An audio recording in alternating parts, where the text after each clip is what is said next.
आवाज येतोय? नमो बुद्धाय, जय भीम.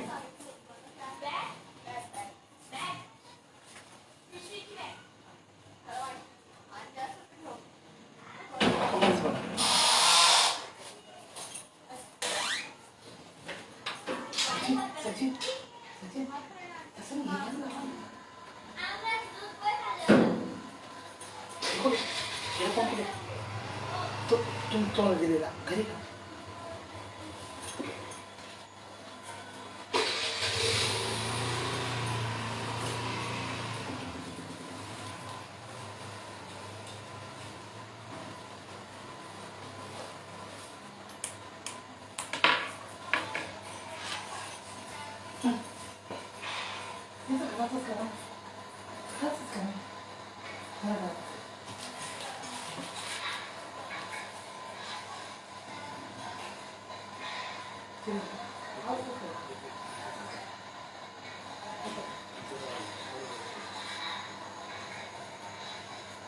आवाज येतो ना? बोला बोला. विश्वाला शांतीचा संदेश देणारे महाकारुणिक तथागत भगवान गौतम बुद्ध, भारतीय घटनेचे शिल्पकार, बोधिसत्व परमपूज्य डॉक्टर बाबासाहेब आंबेडकर,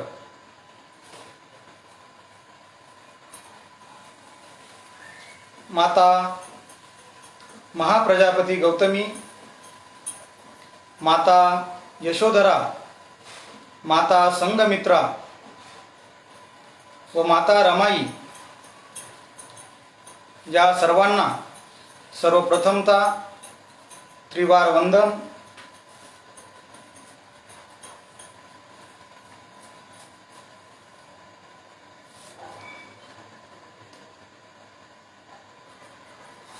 धम्मकाया फाउंडेशन तथा फेडरेशन अंतर्गत त्रिविध वैशाख पावन पौर्णिमेच्या निमित्ताने जी व्याख्यानमाला फेसबुक लाईव्ह स्वरूपाच्या माध्यमातून या ठिकाणी सुरू आहे, या मध्ये सहभागी असलेले सर्व उपासक उपासिका, बाल बालिका या सर्वांना मी सर्वप्रथम सविनय जय भीम करतो. त्याचप्रमाणे बोधिसत्व परमपूज्य डॉक्टर बाबासाहेब आंबेडकर यांच्या स्वप्नपूर्तीतील प्रबुद्ध भारत घडविण्यासाठी जे जे धार्मिक संघटन दिवस रात्र अहोरात्र धम्म कार्य करीत आहे, या सर्वांना त्रिवार वंदन करतो. आदरणीय पूजनीय भिक्खू संघ यांना देखील वंदन. त्याचप्रमाणे धम्मकायेतील सर्व आचार्य तसेच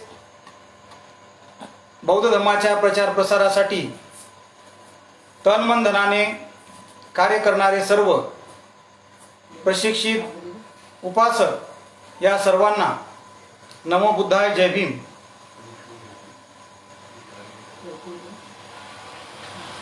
माझा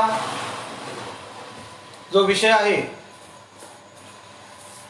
भगवान बुद्धांचे पहिले प्रवचन अर्थात धम्मचक्क प्रवर्तन सुत्त, हा विषय मला या व्याख्यानमालेच्या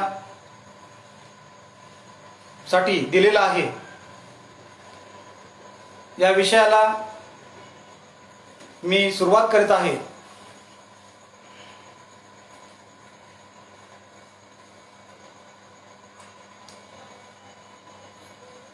इसवी सन पूर्व 528 मध्ये तथागत भगवान गौतम बुद्ध सारनाथ या ठिकाणी आल्यानंतर आपल्या धम्माचा उपदेश सर्वप्रथम कोणाला द्यावा हा विचार त्यांच्या मनामध्ये आला। त्यावेळेला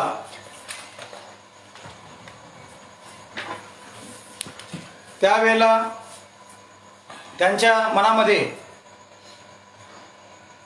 सर्वप्रथम अलार कलामाचा विचार आला।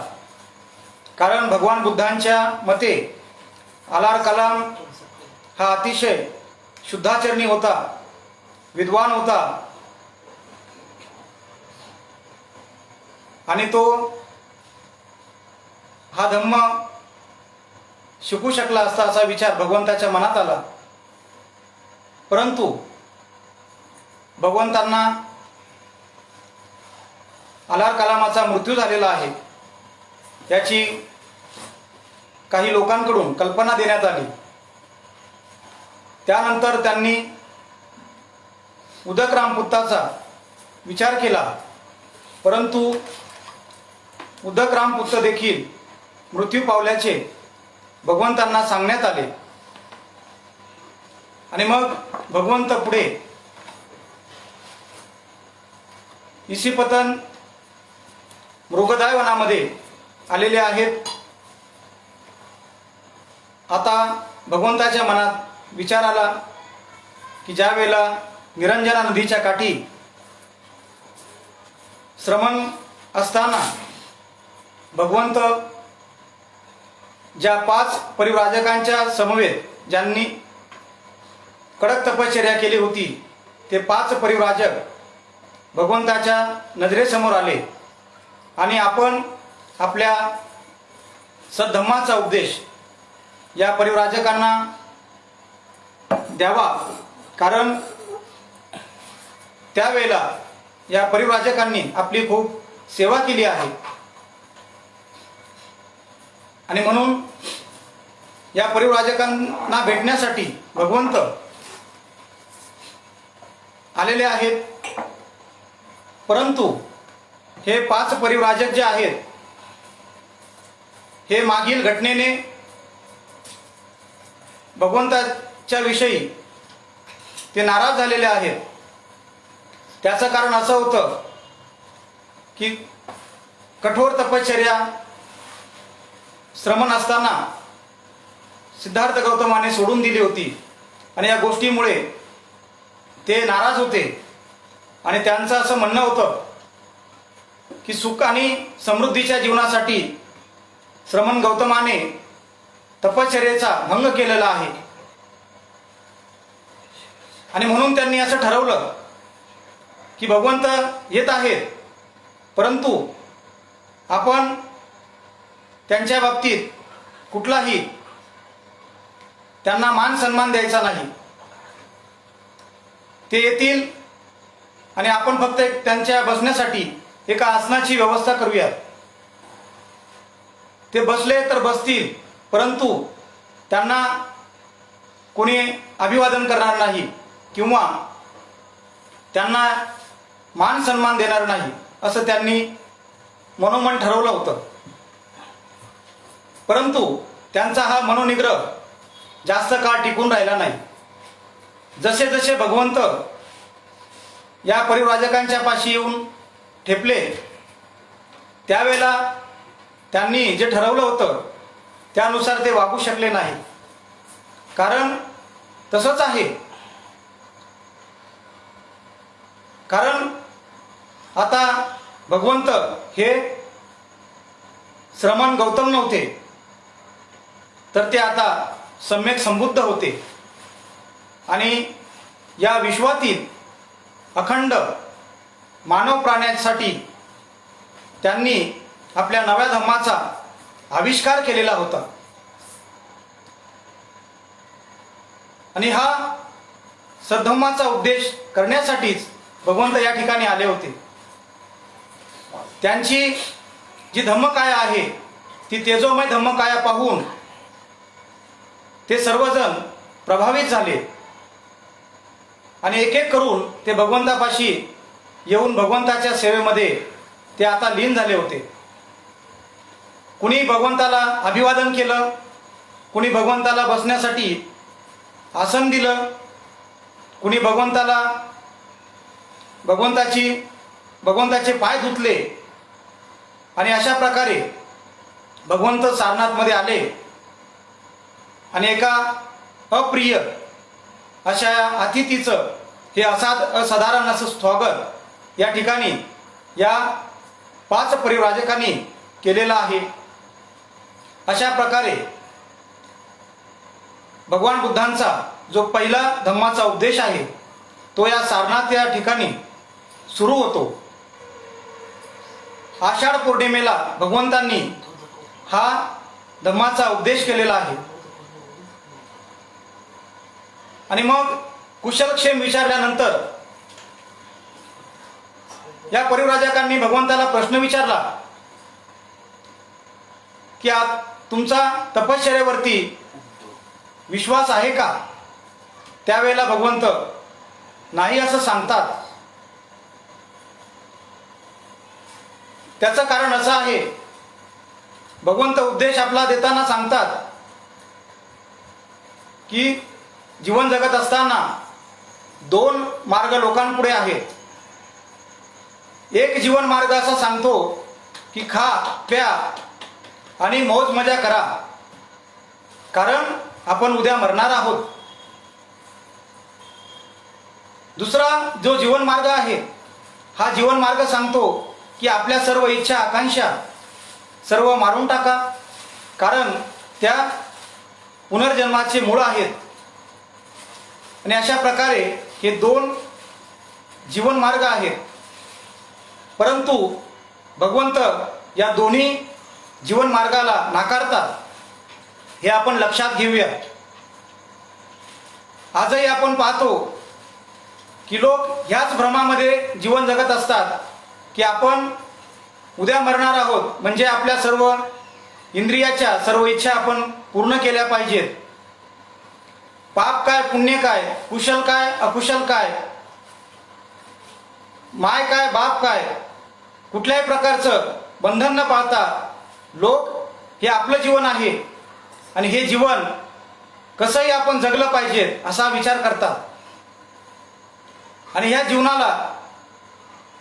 जीवनामध्ये आल्यानंतर या जीवनाचा जो मूळ उद्देश आहे तो उद्देश न जाणता न समजून घेता केवळ खाणे पिणे मौज मजा करणे आणि संपूर्ण जीवन उपभोगाच्या चंगळवादामध्ये सगळं जीवन व्यर्थ खर्च करतात.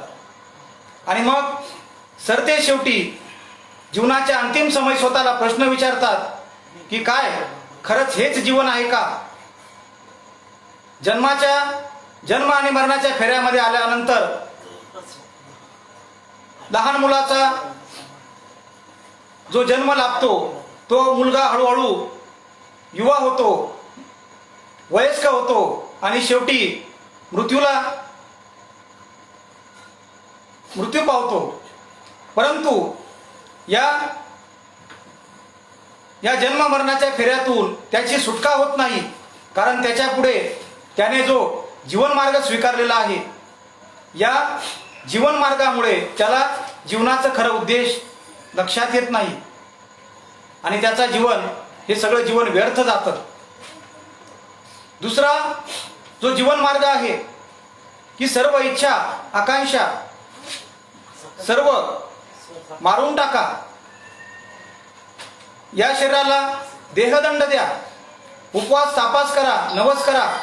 आजही जर बघितलं लोक आधुनिक युगामध्ये वावरत असताना लोक बरेच अंतर पायी पायी चालत जातात. त्यावेळेला आपल्याला त्यांची कीव येते की या शरीराला देहदंड देऊन खरंच काही साध्य होणार आहे का? हा विचार केला तर त्यातून कुठलीही फलप्राप्ती होत नाही हे आपल्याला समजतं. तरी देखील कुठल्या तरी परंपरेचं समर्थन करतात. ही आमची संस्कृती आहे, ही रूढी आहे, अशा गोष्टीचा पुरस्कार केला जातो. आणि जी पहिली जीवन पद्धत आहे ही जीवन पद्धत खाणे पिणे ऐश करणे मौज मजेमध्ये आपलं जीवन व्यतीत करणे एवढंच नाही, सर्व प्रकारचे व्यसन आहेत हे व्यसन करणे आणि युवा अवस्थेतच नैराश्य प्राप्त करणे, अशा प्रकारे हे जीवन मार्ग लोकांच्या समोर आहेत. आणि म्हणून भगवंताने या दोन्ही जीवन मार्गाला नाकारलं. ते यासाठीच, कारण हे तर सुरुवातीपासूनच होते. भगवंताने धम्माचा शोध लावण्याच्या आधीपासून होते. आणि मग भगवंताला धम्माचा शोध लावण्याची गरज काय होती? तर हे जीवन मार्ग लोकांच्या हिताचे नाहीत. लोक दुःख जाणू शकणार नाहीत आणि त्यांना जीवनाचा खरा उद्देश कळणार नाही. यासाठीच हे जीवन मार्ग भगवंताने नाकारले. आणि मग भगवंताने सांगितलं की मध्यम मार्ग हा मनुष्याच्या जीवनाचं कल्याण करणारा आहे. ज्याला मानवी जीवन परिपूर्ण जगायचं आहे आणि या मनुष्य जीवनाचा उद्देश पूर्ण करायचा आहे, सुख समाधानाने जगायचं आहे, त्याच्यासाठी हा आर्य अष्टांगिक मार्ग भगवंताने सांगितला. आणि तिथून पुढे भगवंताच्या प्रवचनाला सुरुवात झालेली आहे. आणि मग भगवंत सांगतात की हा माझा जो धम्म आहे, हा धम्म याचा कुठला ईश्वर किंवा आत्मा याच्याशी काही देणे घेणे नाही. हा धम्म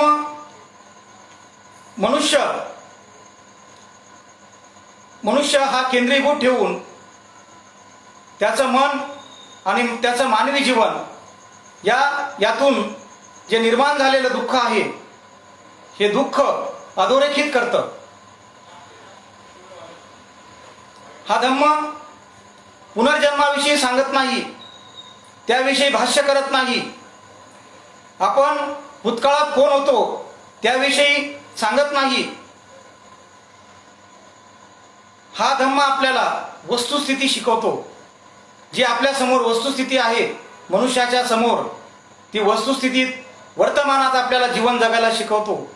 असा हा धम्म मार्ग आहे जो मनुष्यासाठी भगवंताने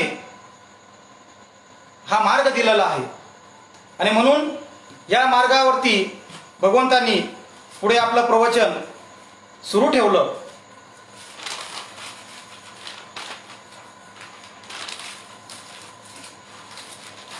त्या मार्गाविषयी आपण जाणून घेऊया. त्याआधी भगवंतांनी आपण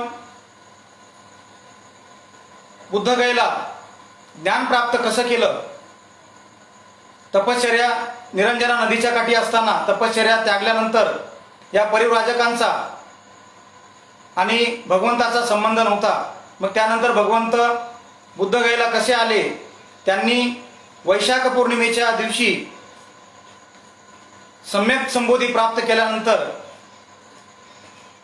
जो अनुभव घेतला, तो अनुभव त्यांनी सांगायला सुरुवात केली. आणि त्यामध्ये भगवंतांनी सर्वप्रथम सांगितलं की माझ्या धम्माचा जो उद्देश आहे तो मनुष्याच्या जीवनातील जे दुःख आहे, हे दुःख या सत्याचा स्वीकार करणं आहे. त्यासाठी भगवंताने दुःखाची व्याख्या सांगितली की काय आहे दुःख. तर दुःख, मानवी जन्म ही दुःखाची सुरुवात आहे. जो जन्माला आला तो या जन्म मरणाच्या फेऱ्यामध्ये अडकलेला आहे. आणि जन्मापासून जो त्याचा प्रवास सुरू होतो, तो प्रवास त्याला त्या दुःखातून, सर्व अवस्थातून तो नेत असतो. आणि म्हणून भगवंतांनी म्हटलं की जन्म दुःख आहे, व्याधी दुःख आहे की वयोवृद्ध होणं ही दुःखदायक घटना आहे, मरण हे दुःख आहे,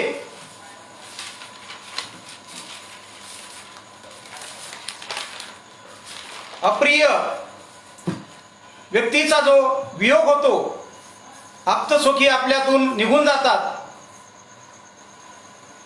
त्यांचा वियोग होणं देखील दुःखदायक घटना आहे.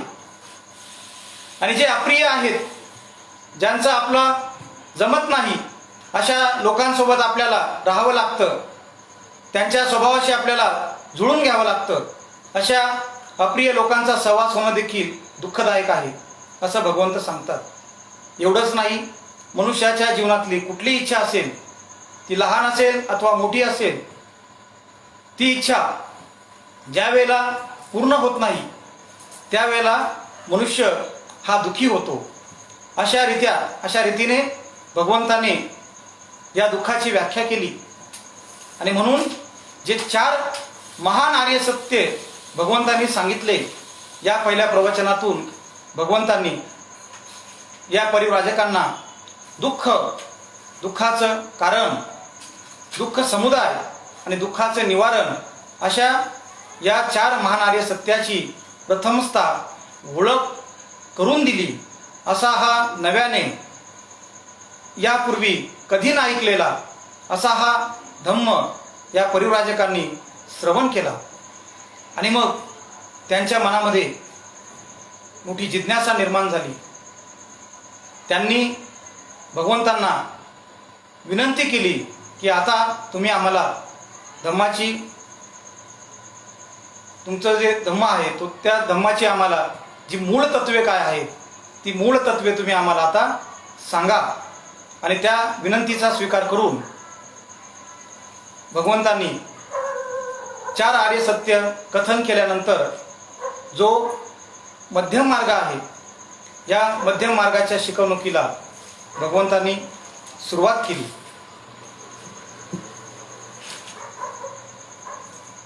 त्याआधी भगवंत असं म्हणतात की एखादा व्यक्ती जर चांगला आहे तर तो चांगला कसा म्हणावा त्याला, त्यासाठी काही कसोट्या लावणं आवश्यक आहे. आणि त्या कसोट्या भगवंतांनी सांगितलेल्या आहेत की विशुद्धी मार्ग, हा विशुद्धी मार्ग मनुष्याच्या वर्तनाचे, आचरणाचे नियम आहेत.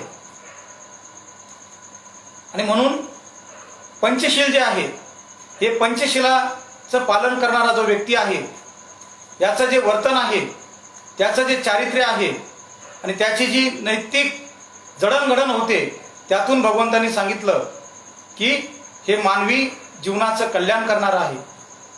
आणि म्हणून ज्या व्यक्तीला जीवनामध्ये चांगला व्यक्ती होण्याची इच्छा आहे, अशा व्यक्तीने सर्वांनी सर्वप्रथम भगवंतांनी जो पावित्र्याचा, जो शिलाचा आणि सदाचाराचा मार्ग सांगितला आहे, तो पंचशिलाचा मार्ग अनुसरावा. तो यासाठी अनुसरावा की आपलं जे जीवन आहे हे सुखी होणार आहे. कारण जो हिंसा करतो, जो चोरी करतो, जो व्यभिचार करतो, जो खोटं बोलतो आणि जो दारू पितो, तो व्यक्ती आज कुठे आहे? तर अशा व्यक्ती ह्या जेलमध्ये असतात. म्हणजे ह्याच भूतलावरती राहून त्यांना नरक यातना भोगाव्या लागतात.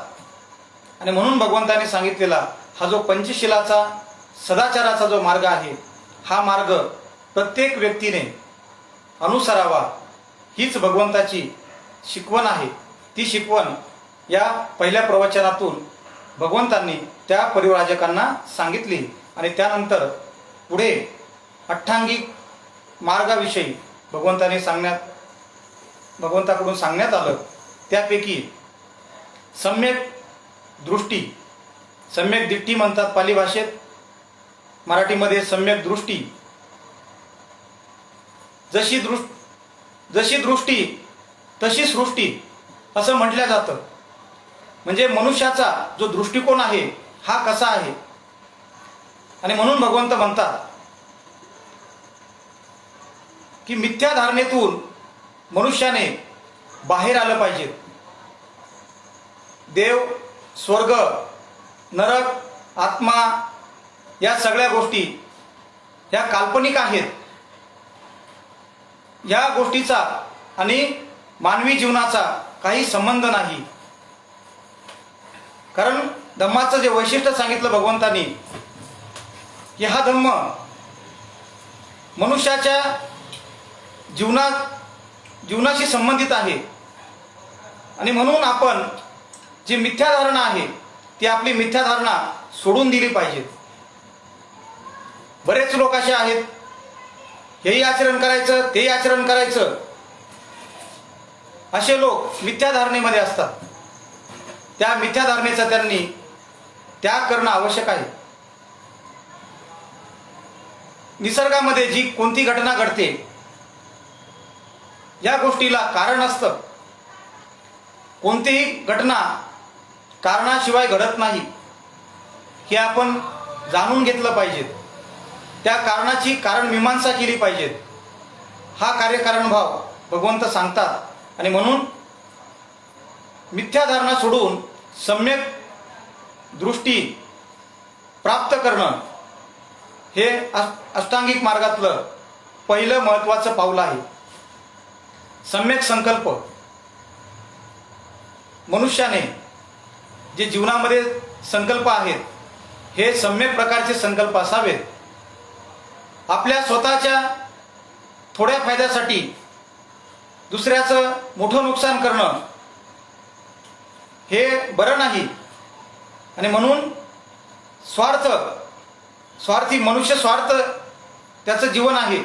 या स्वार्थ जीवन जगत असताना देखील त्याने अशाच प्रकारचे संकल्प करावेत ज्या संकल्पामध्ये आपलं देखील हित आहे आणि इतरांचं देखील हित आहे. दुसऱ्याचं नुकसान न करता स्वहित साधणे हे अष्टांग मार्गातील तो अडथळा समजावा. आणि म्हणून सम्यक संकल्प करणं आवश्यक आहे. त्यानंतर आहे सम्यक कर्मांत. माणूस शरीराने कर्म करतो. जो नित्य नेमाने जी शारीरिक त्याच्या हातून कर्म घडत असतात, चोरी आहे, व्यभिचार आहे आणि जीव हत्या आहे, या गोष्टी मनुष्याच्या हातून घडताना पाप कर्म घडतं.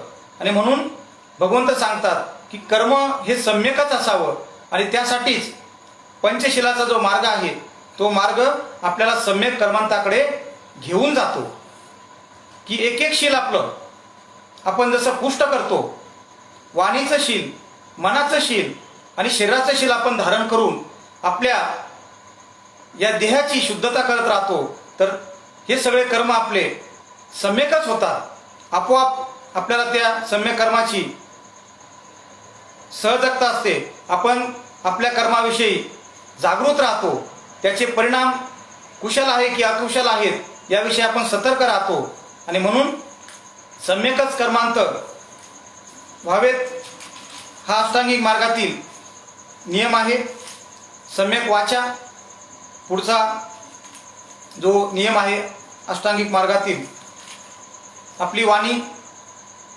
ढोबळमानाने आपण जेव्हा एखाद्या व्यक्तीकडे पाहतो त्यावेळेला आपल्याला त्याचा देह दिसतो एक शरीर स्वरूपामध्ये, ज्याला भगवंत काय असं म्हणतात. परंतु थोडं सूक्ष्मतेने अजून जर आपण पाहिलं तर त्या शरीराकडे जेव्हा पाहतो आपण तेव्हा त्या शरीरामध्ये आपल्याला एक मन आहे, एक शरीर आहे आणि वाणी आहे. जर आपण सूक्ष्मतेने पाहिलं तर आपल्याला ते दिसेल. पुन्हा मनामध्ये डोकावलं तर त्या मनामध्ये विचार आहेत. त्या विचाराकडे जर आपण पुन्हा सूक्ष्मतेने पाहिलं तर मग आपल्याला लक्षात येतं की एक विचार कुशल कर्माकडे घेऊन जाणारा आहे आणि दुसरा विचार आपल्याला अकुशल कर्माकडे घेऊन जातो. विचाराची निर्मिती ही आपल्या हातात नाही, ती चित्तातून होत असते. परंतु मनातून जे निघणारे जे विचार आहेत, या विचाराला पाहून ते विचार योग्य की अयोग्य आहेत, त्यात हित आहे की अहित आहे, ही पाहण्याची जी कला आहे त्याला म्हणतात विपश्यना. की मनामध्ये आपल्या काय चाललेलं आहे. आपल्या मनामध्ये जोपर्यंत आपल्या मनातले विचार आपल्याला कळणार नाही, कारण एखादा व्यक्ती ज्या वेळेला एखाद्याबद्दल अपशब्द बोलतो, क्रोधाने बोलतो, त्यावेळेला त्याच्या चित्तामध्ये त्याला प्रथम क्रोध निर्माण करावा लागतो. एखादा व्यक्ती जेव्हा चोरी करतो त्यावेळेला त्याच्या चित्तामध्ये त्याला लोभ उत्पन्न करावा लागतो. एखादा व्यक्ती जेव्हा हिंसा करतो तेव्हा अशा प्रकारचा क्रोध निर्माण करतो. म्हणजे जे जे पापकर्म आपल्याला शरीर रूपात लोक करताना दिसतात त्या सर्व दुष्परिणामाचं जे मूळ आहे, हे मूळ त्या मनातून निर्माण होतं. आणि म्हणून वाणीने आपण सजग राहण्यासाठी आपल्या मनाकडे देखील आपण पाहिलं पाहिजे. तो मनाचा अभ्यास देखील आपण केला पाहिजे. त्याच वेळेला जे आपल्या वाणीतून शब्द बाहेर पडतील, की व्यर्थ बडबड असेल, कुणाबद्दल चाडी चुगली असेल, खोटं बोलणं असेल, अथवा कुणाची खोटी प्रशंसा असेल, अशा प्रकारचं आपल्या हातून पापकर्म होणार नाही. आणि म्हणून भगवंताने सांगितलं की कोणाला खुश करण्यासाठी आपण चांगलं न बोलता जे सत्य आहे ते बोललं पाहिजे. सत्याला एक आधार आहे, सत्याची एक शुद्धता आहे, आणि ती शुद्धता सत्य बोलल्याशिवाय आपल्याला ती कळणार नाही. आणि म्हणून सम्यक वाचा ही अष्टांग मार्गातील महत्त्वाची एक नियमावली आहे. त्यानंतर सम्यक आजीविका. मनुष्य जीवन जगत असताना सांसारिक जीवनामध्ये अडचणी पार पाडतो. सांसारिक कष्ट आहे, सांसारिक जीवन हे खूप दुःखदायक आहे. आणि त्यासाठी अन्न, वस्त्र, निवारा ज्या मूलभूत गरजा आहेत, या सर्व गरजांची पूर्तता त्याला करावी लागते. त्याला त्याच्या स्वतःसाठी, त्याच्या कुटुंबासाठी त्याला दिवस रात्र त्याच्या यथा सामर्थ्याने तो कष्ट करत राहतो. नोकरी असेल, व्यवसाय असेल, परंतु भगवंत म्हणतात की आपण आपला जो व्यवसाय आहे किंवा नोकरी आहे, ही देखील आपण आपली जी पोट भरण्याची जी आजीविका आहे ती आजीविका देखील सम्यकच असली पाहिजे. की आपण स्वार्थासाठी कुठल्याही प्रकारचं वाईट अथवा समाजाची हानी होणार नाही अशा जीविकेचा स्वीकार करू नये. आणि म्हणून बौद्ध जीवन मार्गामध्ये असं सांगण्यात आलेलं आहे की बौद्ध व्यक्ती हा शस्त्राचा व्यापार करू शकत नाही. बौद्ध व्यक्ती हा प्राण्याचा म्हणजे कसाई जो आहे, तो खाटीक जो आहे, तो व्यवसाय करू शकत नाही. आज बरेच लोक या व्यवसायाकडे एक आर्थिक मोठा लाभ होतो या नजरेने पाहतात.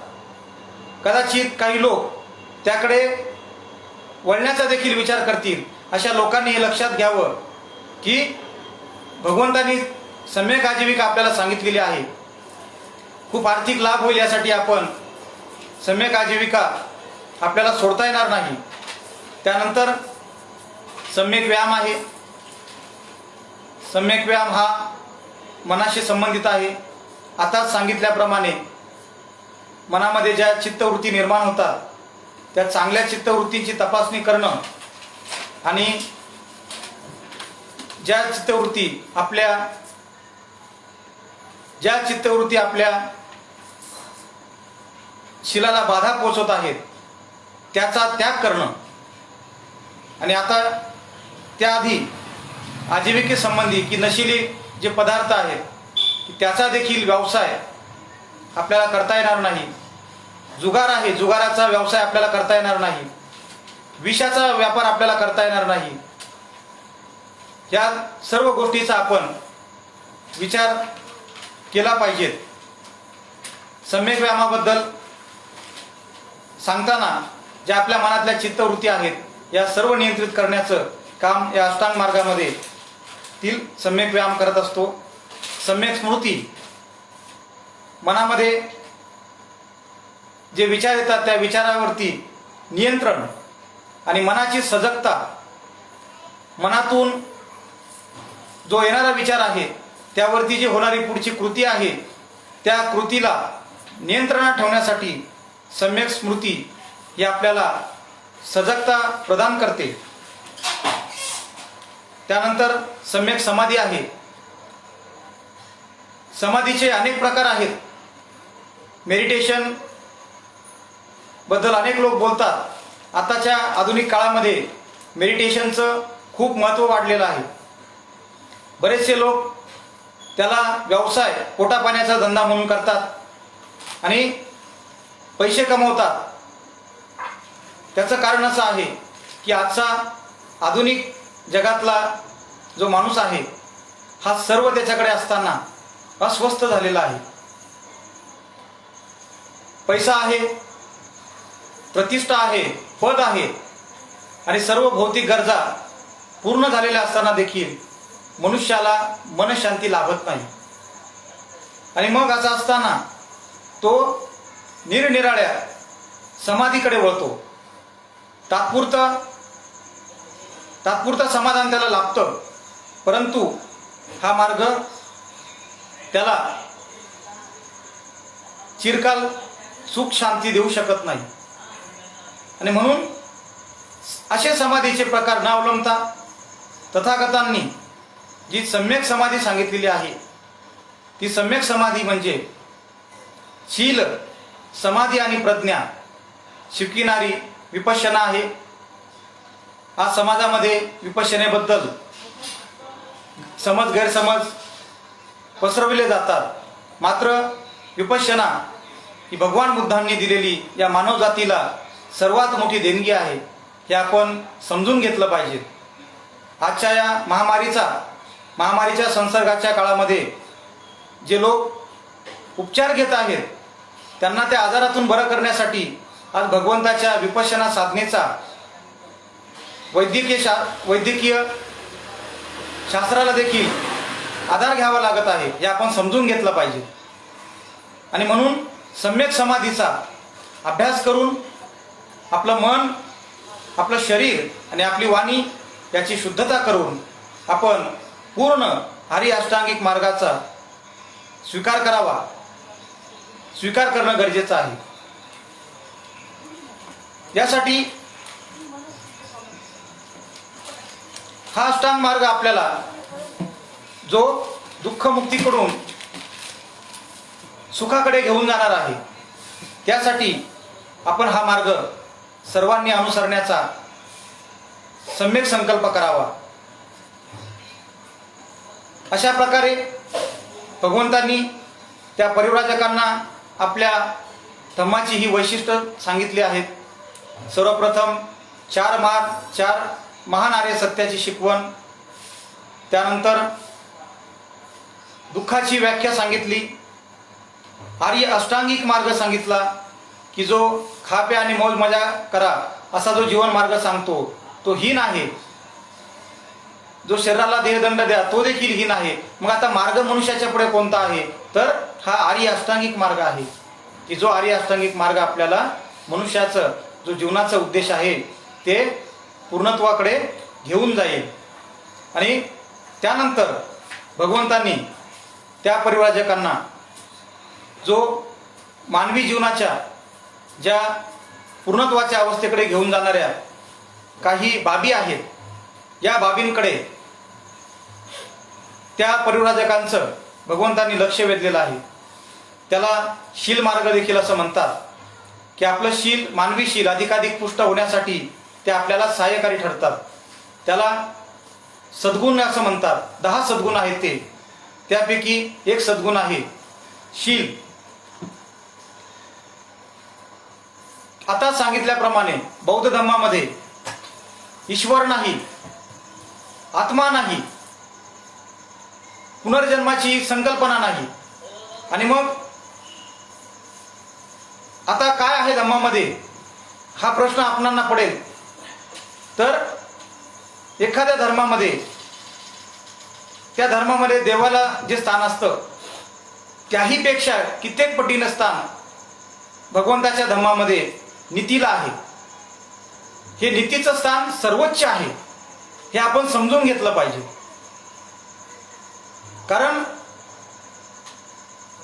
बौद्ध धर्माचं आचरण करत असताना कर्मसिद्धांत हा काम करीत असतो आणि हा कर्मसिद्धांत समजून घेत असताना आपण शील समजून घेऊया की शीलाची काय व्याख्या आहे.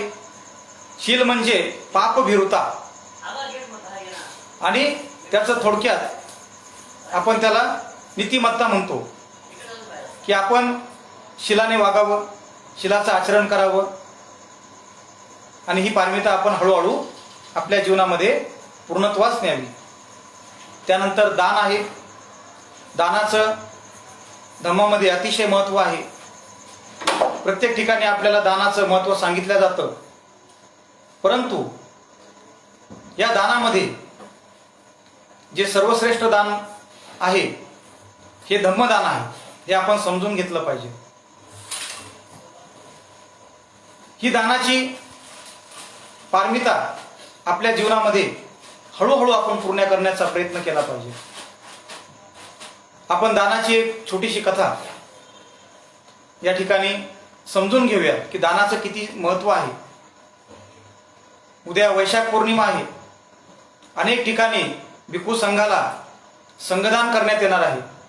संपूर्ण विश्वामध्ये ही वैशाख पौर्णिमा आजपासून साजरी होण्यास सुरुवात झालेली आहे, आणि म्हणून आपण या दानाचं महत्त्व या पारमितेच्या आधारे थोडं समजून घेऊया.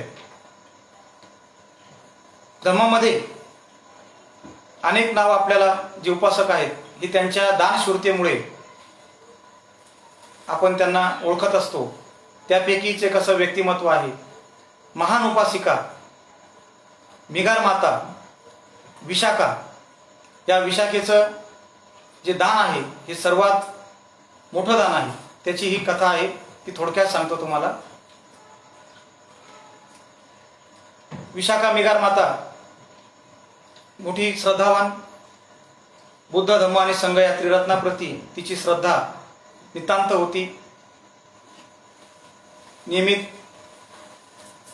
भगवंतांच्या विहारामध्ये जाणारी, भगवंताचा सद्धोपदेश ऐकणारी आणि वेळोवेळी भिक्खू संघाला दान करणारी अशी ती त्या काळी प्रख्यात होती. एके दिवशी आपल्या सेविकेला ती निरोप देते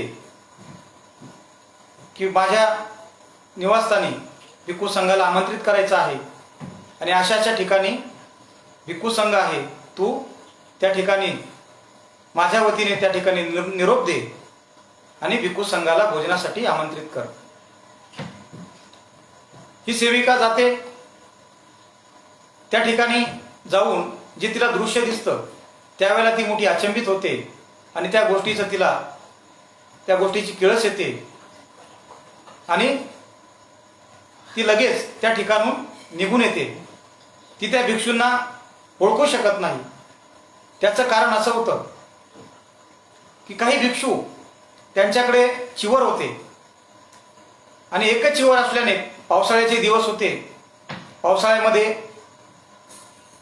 पावसात भिजल्यामुळे त्यांचं चिवर ओलं झालं होतं, आणि त्यांनी आपलं चिवर हे वाळण्यासाठी टाकलं, आणि ते त्या दिगंबर अवस्थेमध्ये होते.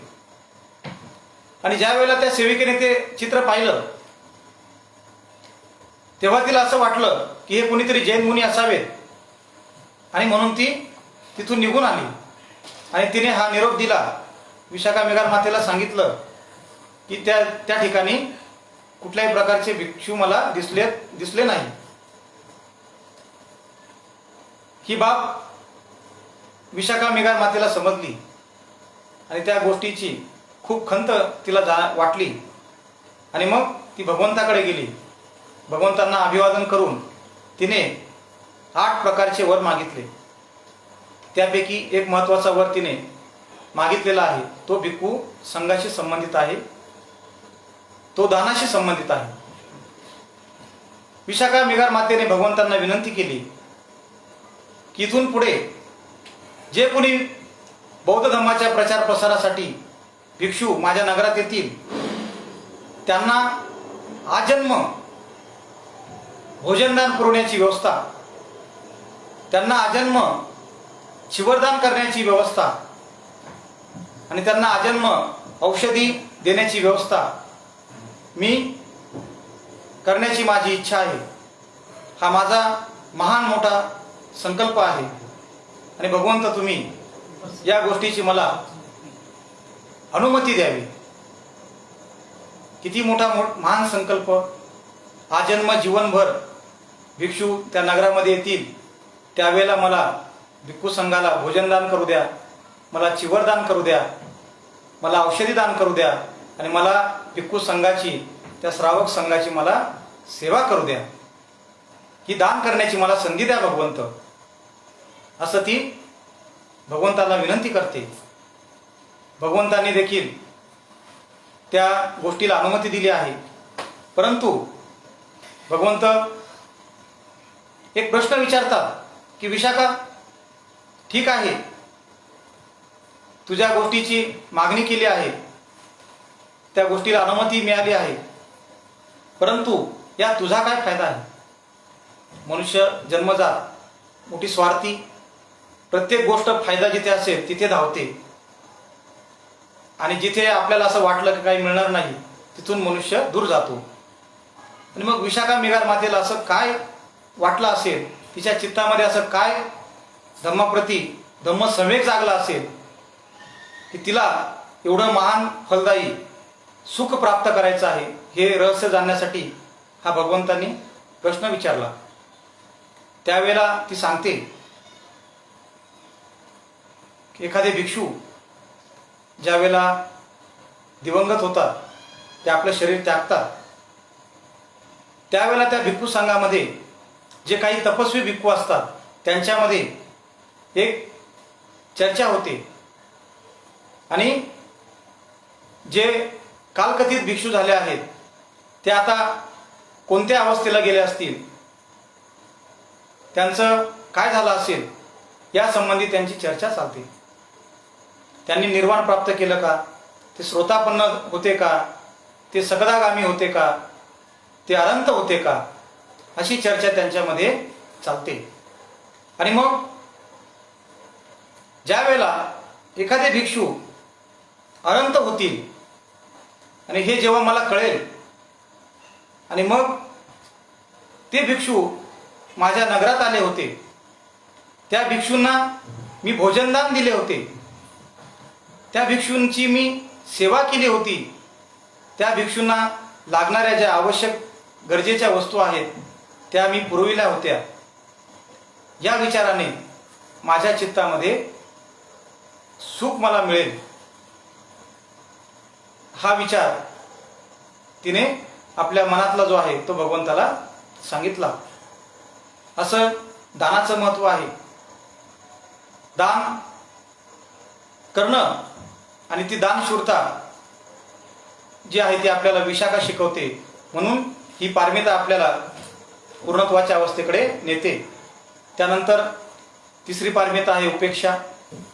कुठल्याही फळप्राप्तीची अपेक्षा न करता, चित्त विचलित न होऊ देता जे कार्य आपण आरंभलेलं आहे त्याला पूर्णत्वास नेलं पाहिजे. लोकनिंदा होईल, यश मिळेल, अपयश मिळेल, लाभ होईल, हानी होईल, स्तुती होईल किंवा निंदा होईल, 8 प्रकारच्या लोकधर्मामध्येही आपलं चित्त कंपन न होता आपण स्थिर राहण्याचा प्रयत्न करणं हाच उपेक्षेचा गुण आहे. तो सर्वांनी अंगीकारला पाहिजे. चौथी पारमिता आहे नैष्क्रम्य. ऐहिक सुखाचा त्याग, की भगवंतांनीच त्यांच्या जीवनामध्ये जे जे सुख होतं ते सुख त्यांनी नाकारलं आणि जे धम्माचे जे तत्व आहेत ते तत्व आपल्याला सांगितले. आपण देखील या भौतिक वादाकडे न जाता चंगळवादाकडे जास्त आकर्षित न होता आपण मध्यम मार्गाने गेलं पाहिजे आणि म्हणून ऐहिक सुखाचा त्याग करायला आपण शिकलं पाहिजे. 5वी पारमिता आहे वीर्य पारमिता. उत्साहपूर्ण कार्य करणे. एखादा कार्य आपण जर हाती घेतला असेल तर कुठल्याही गोष्टींचा विचार न करता ती गोष्ट पूर्णत्वास कशी जाईल ते आपण पार पाडलं पाहिजे. ते कार्य मोठ्या उत्साहाने. पुढची पारमिता आहे शांती. क्षमाशीलता. आपलं जे व्यक्तिमत्व आहे हे क्षमाशील असलं पाहिजे. द्वेषाने द्वेष मिटत नाही, वैराने वैर मिटत नाही. क्षमाशीलता अंगीकारणं यासारखा मोठा दुसरा सद्गुण नाही. लोक अशांत असतात. माझ्या मनासारखं झालं नाही, तो माझ्या मनासारखं वागला नाही, तेव्हा अशा लोकांनी क्षमाशीलतेचा गुण अंगीकारणं हे जास्त गरजेचं आहे. त्यानंतर 7वी पारमिता आहे सत्य पारमिता. भगवान बुद्धांचा धम्म हा सत्यावर आधारलेला आहे. भगवान बुद्धांचा धम्म म्हणजे सत्यच आहे, दुसरं तिसरं काही नाही. आणि म्हणून सत्य हे प्रमाण मानून आपण आपल्या जीवनामध्ये सत्याचा अंगीकार करणं गरजेचं आहे. हा सद्गुण आपण आपल्यामध्ये वृद्धिंगत करावा. 8वी पारमिता आहे अधिष्ठान. दृढ निश्चय. भगवंतांनी ज्याप्रमाणे गयेला असताना जो वज्रासनामध्ये जो प्रण केला की माझ्या शरीरातील सर्व मांस रक्त आटून गेलं तरी चालेल, परंतु मला बुद्धत्व प्राप्त झाल्याशिवाय मी आता माघार घेणार नाही, हा आदर्श आपण डोळ्यासमोर कायम ठेवून बोधिसत्व परमपूज्य डॉक्टर बाबासाहेब आंबेडकर यांचा त्याग आपल्या डोळ्यासमोर ठेवून महान माता रमाईचा जो 4 पुत्रांचा त्यांनी त्याग केलेला आहे आपल्या सर्वांसाठी, तो त्याग आपल्या सर्वांनी नजरेसमोर ठेवून आपण आपल्या प्रत्येक कार्याच्या प्रती अधिष्ठित राहिलं पाहिजे. आणि आपण आपलं कार्य, हाती घेतलेलं कार्य कुठलंही माघार न घेता आपण ते कार्य पूर्णत्वास नेण्याचा प्रयत्न केला पाहिजे. 9वी पारमिता आहे करुणा. आपण भगवंताला महाकारुणिक असं म्हणतो की हा धम्म केवळ काही ठराविक लोकांसाठीच नाही, तर भगवंतांनी हा धम्म संपूर्ण विश्वातील मनुष्य प्राण्याच्या कल्याणासाठी सांगितलेला आहे. आणि म्हणून भगवंतांनी जी दिलेली शिकवण आहे ही करुणेची शिकवण आहे. ही करुणा आपल्या सर्वांमध्ये यावी.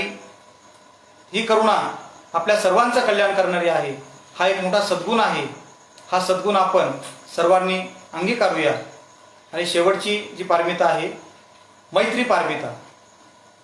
की आपण सर्वांचं कल्याण हो, सर्वांचं मंगल हो, सर्वांचं जीवजंतूंचं मंगल हो. की केवळ आपलेच नाही, आपला आणि परका असा भेद न करता सर्वांच्या प्रती, आपले शत्रू जरी असतील त्यांच्यावर देखील आपण अनुकंपा करून आपण त्यांच्यावर मैत्री भावना करावी. आणि आपण या 10 सद्गुणांचा परिपूर्ण आपल्या स्वतःच्या व्यक्तिमत्वामध्ये विकास करून ही शिकवण भगवंताची अनुसरणं गरजेची आहे. या निमित्ताने मला जो आज विषय देण्यात आला होता की भगवंताचा पहिला सद्धम्मोपदेश हा सारनाथ या ठिकाणी भगवंतांनी त्या 5 परिव्राजकांना दिला. 25 नोव्हेंबर 1956 साली बोधिसत्व परमपूज्य डॉक्टर बाबासाहेब आंबेडकर त्या ठिकाणी त्यांचं अखेरचं भाषण झालं. सम्यक संबुधांनी त्या ठिकाणी धम्मचक्र प्रवर्तन या विश्वात प्रथमता त्या ठिकाणी केलेला आहे.